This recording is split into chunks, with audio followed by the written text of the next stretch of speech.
شنوندگان عزیز توجه فرمایید، شنوندگان عزیز توجه فرمایید. بر اساس اطلاعیه صادره از وزارت نفت و باقی مراکز مسئول، بنزین مایه عذاب، آن طلای مذاب، آن در بی حساب و کتاب، پس از جلسات و مباحثاتی پر از داد و بیداد آزاد شد.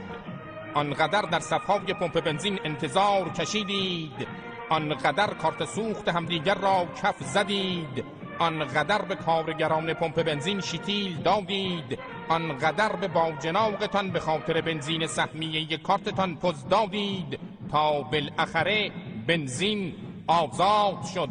اینک شمایید که باید با پر کردن باکتان از بنزین سوپر این پیروزی فرخنده را جشن بگیرید.